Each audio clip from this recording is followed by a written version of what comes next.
Welcome to the GPAC ERP official user training program. Edition থেকে কিভাবে receivable accounts that means customer create করতে হয় আমি সেই প্রসেসটা দেখিয়ে দিচ্ছি।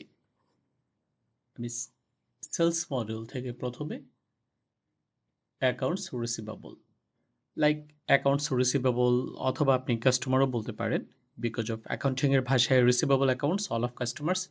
সো আবার অনেকে কাস্টমার বলে সেটাও আপনি বলতে পারেন। সো এই অ্যাকাউন্ট কোডটা সিস্টেম থেকে অটো জেনারেট হবে, তারপর এখানে লেজার নেম লাইক আপনি একটা রিসিভেবল ক্রিয়েট করতে চাচ্ছেন বা যে কাস্টমার ক্রিয়েট করতে চাচ্ছেন আপনি এখানে নামটা লিখবেন কাস্টমারের, লাইক দিস ধরুন জিএনএস লিমিটেড, সে আপনার একজন কাস্টমার, আমি এখানে লিখলাম।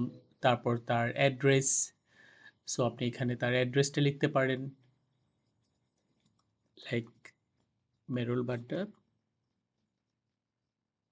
Century centre. আমি বিস্তারিত লিখছি না। সো তারপর আপনি city, phone number and others যে সকল ইনফরমেশন আছে সেটা আপনি ফিল আপ করবেন। ক্রেডিট লিমিট এখানে একটা অপশানস আছে, যদি আপনারা ক্রেডিটে সেল করে থাকেন কত টাকা পর্যন্ত ক্রেডিট লিমিট দিতে পারবেন সেটা আপনি এখানে সেট করে দিতে পারবেন। তাহলে যখন এই ক্রেডিট লিমিটটা এক্সিস্ট হয়ে যাবে তখন আপনি তাকে আর সেল করতে পারবেন না বাকিতে। মোবাইল নাম্বার, এখানে অবশ্যই একটা ভ্যালিড মোবাইল নাম্বার দিবেন বিকজ অফ যখন আপনি এসএমএস সার্ভিস অ্যাক্টিভ করবেন লাইক এই প্রতিটা সেলসের সাথে কাস্টমারকে মেসেজ পাঠাবেন অথবা ইনভয়েস পাঠাবেন তখন এই মোবাইল নাম্বারটা এখানে কাজে লাগবে। কারেন্সি টাইপ, যেহেতু সফটওয়্যারটা মাল্টি কারেন্সি সাপোর্ট করে সো আপনি চাইলে এখানে এই কাস্টমারের জন্য কোন কারেন্সিটা সেটা আপনি সিলেক্ট করতে পারেন।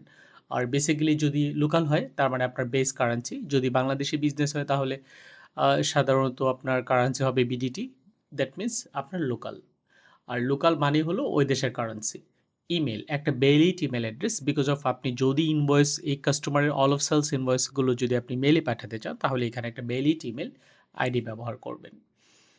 তারপর ledger status active and comments, আপনার যদি কোনো কমেন্টস থাকে তাহলে আপনি লিখতে পারেন। সব কিছু লেখা হয়ে গেলে দেন আপনি সেভ করে দেবেন। এখানে বলে রাখি, যদি বিল ওয়াইজ প্রসেসিং দ্যাট মিন্স আপনি প্রতিটা সেলসের সাথে যদি তার মানে প্রতিটা সেলস ইনভয়েস ওয়াইজ যদি আপনি তার কাছ থেকে টাকাটা রিসিভ করতে চান সেক্ষেত্রে হবে আপনার বিল ওয়াইজ প্রসেসিং ইয়েস।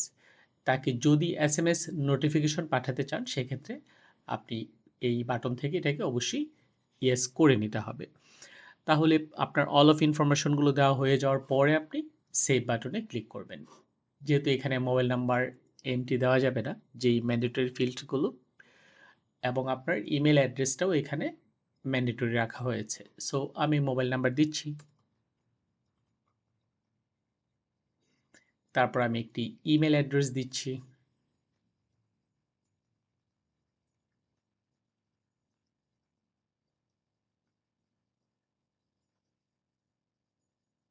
তারপরে কিন্তু আমি সেভ করতে পারলাম। সো আশা করি ভিডিওটি আপনার জন্য হেল্পফুল হবে।